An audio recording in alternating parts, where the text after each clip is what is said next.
Hey guys, I'm Dov, and today I'm back with more Total War Warhammer 2 online action.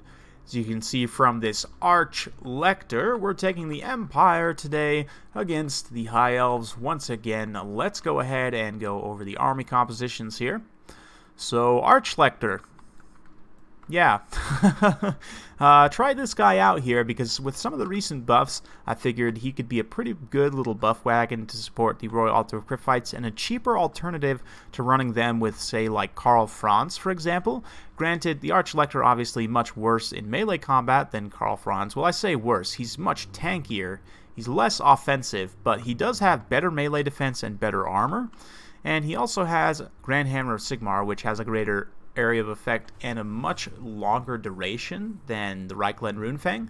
And instead of stand your ground, he has Grand Shield of Faith, which of course, rather than buffing melee defense, just gives it straight up damage resistance. Also lasts a very long time. And he's pretty dirt cheap too. I think in this guise that I've taken him here, he's like 1,300 points or something. Super cheap. So yeah, let's see how he does here. I'm interested to see. Royal Altar of Gryphites, of course, going to be his bodyguard and the main source of his, or main recipient rather, of his buffs. We've also got some Reichsguard scattered around, as is typical. Silver bullets here, pretty decent pick in this matchup, especially now that handguns line of sight issues have been mostly fixed. They do magic damage and heavy armor piercing, and they have stock, which is also very nice. Hammer of Witches, of course, again, magic damage. The main reason I like the Hammer of Witches is because it's a Regiment of Renown, has better accuracy and refire rate, and it's cheaper than a ranked up Great Cannon would be. We've got a front line of State Troop Spearmen with shields, a Witch Hunter, let's see, some Swordsmen as well, and that's pretty much it. Pretty faith-focused, powder, steel, all the Empire things, you know, fun stuff. We're even on the Altdorf outskirts here, so a very fitting thematic battle, and let's just, let's go ahead and give some praise to the big man over in the distance there.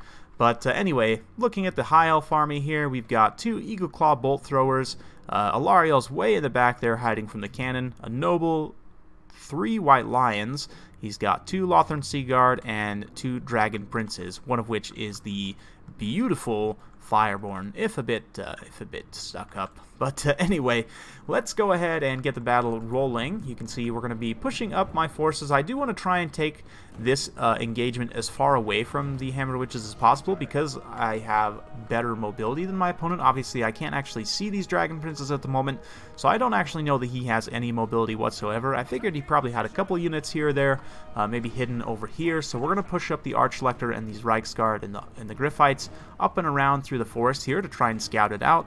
While the other forces push forward, the Hammer of Witches actually is going to start counter-artillery firing, and because of the accuracy and the refire rate bonuses from being a Regiment of Renown, it will do more, will be more effective, rather, against the artillery pieces. You can see it actually takes out one of those Eagle Claw Bolt Throwers already, so because of the greater range, and again, the accuracy and refire rate buffs, we're able to take out, ooh, another piece down. So this Eagle Claw Bolt Thrower, granted, a lot of these shots are kind of RNG, so I got a little lucky there, taking out 2 so quickly, but again, trying to shut down my opponent's artillery with that Eagle Claw Bolt Thrower. You can see Alariel's coming forward, doing a bit of scouting. She probably suspects, because this army that's presented here is a bit thin, and I also don't have my Lord within sight, so she's going to come over and try to do a bit of scouting, but that is going to open her up to a few volleys from the silver bullets here, because obviously they have stock. She didn't see them on her approach, so they're going to pop off a few shots. Looks like she's throwing down an Arcane Unforging on that Jade Wizard there. Not a terrible pick, going to increase his recharge time of his spells and do some damage to him. But at this point, we've shut down one Eagle Claw Bolt Thrower almost completely. Yep, all 3 pieces offline. And this other one just had another Bolt Thrower go offline. So out of 6 total Bolt Throwers, let's see, 4 are offline. So not too bad. Alariel going to come forward again here, of course, because the silver bullets go back in the stock. She doesn't know where they are, so she's going to blunder forward and again just go straight into the firing line of these silver bullets and just take a nasty volley there from them. The cannons also try to pop a few shots, although Alariel's fast enough that it's going to be hard, even for the Regiment of Renown Great Cannon, to make solid contact. But meanwhile, on the front line, I'm not really giving an engagement. I'm more just kind of standing here because I don't really want to take a melee engagement with my opponent. He definitely has superior infantry with the White Lions and stuff, But Reichsguard kind of cycle charging out one unit of White Lions. We're able to rout them off, and this other Spearman kind of getting caught up on a bunch of state troops. But you can see I'm totally content to let my opponent just sit back and not engage me here in melee. We've almost shut down this other unit of Eagle Claw Bolt Throwers, so looks like still all 3 guns online for the Hammer of Witches as well, which is always nice. Reichsguard coming forward, again, getting a good charge into the White Lions. This unit, though, I'm going to be a little bit less on point with my micro about cycle charging, and they're going to get dragged down a little bit by the Noble. Once the White Lions actually start to get attacks back, they'll do some damage there. But I'm more focused on winning this cavalry engagement. You can see the Reichsguard have emerged from the woods, getting caught up a little bit by the Dragon Princes there. My opponent pulling away at the last moment. I'm doing some maneuver here. We're trying to get in a favorable situation. I've got Silver Bullets on station to help out. Spearmen coming over to support as well. So this is going to be the big cheese right here. Let's see if, with the support of the Arch Lector, how my cavalry force is able to do against the Dragon Princes here. So we're going to initially charge into the first unit of Dragon Princes. The Altdorf Griffites come in, Reichsguard come in, and then here comes the Arch Lector with his support buffs. They're all going to get that Grand Shield of Faith and Grand Hammer of Sigmar.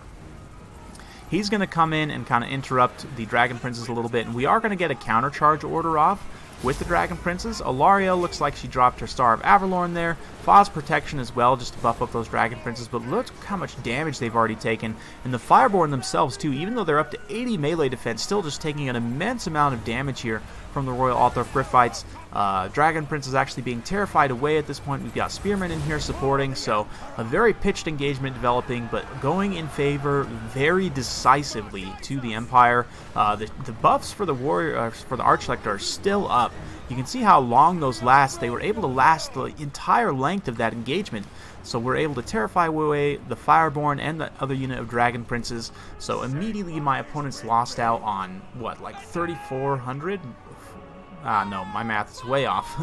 Yeah, just a lot of resources of lost there. Lariel's also taking damage here from the cannon, from the silver bullets, and more. So just overall a very rough engagement for the High Elves. And I have to say, quite impressed with the Arch Lector.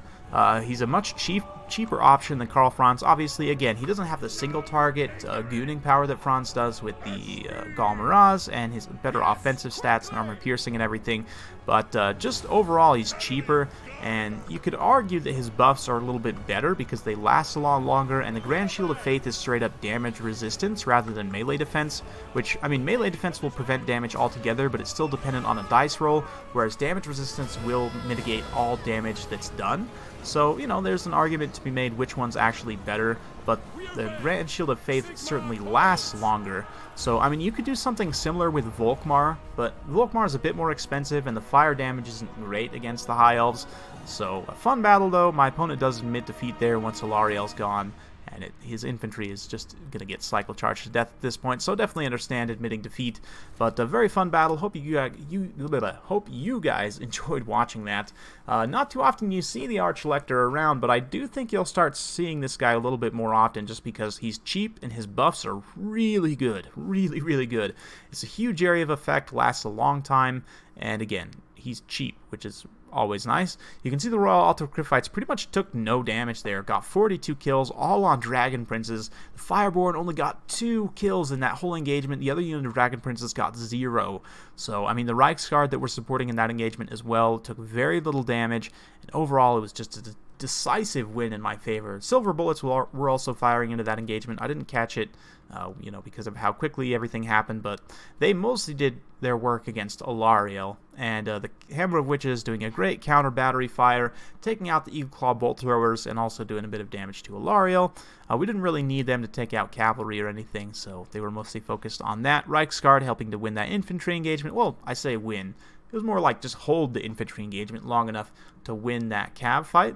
But yeah, let's just go ahead and zoom in a little bit closer on the Arch Lector and take a look at him as a character, because I do think that, especially with the buffs he got, he does have some merit now as an alternative to some of the other characters for the Empire. So if we jump down here to the Empire, we can get the Arch Lector. And in terms of his mount options, just a Warhorse or Barded Warhorse. Barded Warhorse in particular, though, gives him 120 armor, which is very tanky. He has good melee defense, too, in comparison to a lot of other Empire characters, you know, on par with, like, Boris Todbringer and stuff. So, Not too bad. He has lots of other buff abilities as well, which can be good in different situations. The Benediction, if you have the points for this, it may almost always be taking for the extra leadership. Although usually if you're going to be running him with an elite unit anyway, you may not necessarily need that. Like, the Royal Altar of Griffites already have pretty good leadership, but, you know, it never hurts to have more, certainly. Divine Power, I don't typically take this just because it's going to be hard to get value from this unless you're really aggressively going after your opponent's caster. Maybe against a faction like Vampires, where you expect that the Royal Altar of Griffites will be going after their lord, who is also guaranteed to be a caster. It might be more worthwhile, but that's one I usually cut to save on costs. We'll also cut Benediction just for the sake of the argument.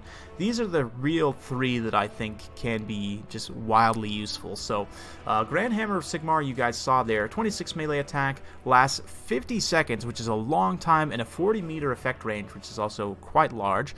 Same thing with this Grand Shield of Faith, 40 meters, 50 seconds, just a massive buff.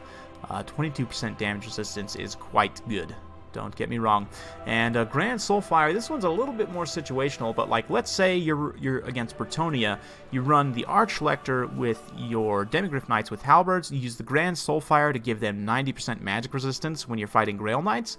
The Grail Knights will do basically 0 damage. I mean, it is, you know, a point of diminishing returns in terms of the resistances. 90% I think is pretty much the cap, but still, 90% damage mitigation from those Grail Knights is going to be huge. So Grand Soulfire in certain situations I would definitely say is worthwhile. Against the High Elves, though, there's not really any reason to take it. So you can see 1,244 points for this. He also has a couple items here. Crown of Command can be okay if you need to make a unit unbreakable. Mace of Hellstorm does give him fire damage, although if you want fire damage and those buffs, I would argue you're much better off to just go with Volkmar, bring him on a horse, or even on his wagon. You strip him down with the same abilities, and he's relatively cheap as well, 1665. Granted, he has less armor, less melee defense, but a bit better offensive stats, and he does have fire damage as well. But, yeah, overall, Arch Lector, I think, is a very decent character, and I do think you'll be seeing more of them as this patch rolls on. But let me know your guys' thoughts in the comments down below, though. Would you consider taking the Arch Lector against various factions? And if so, where would you consider taking him? I look forward to seeing your feedback. If you do like this sort of content, be sure to like, subscribe, hit that bell notification button, so every time I upload a new video, you'll be notified. Thanks again for watching, and we'll see you next time.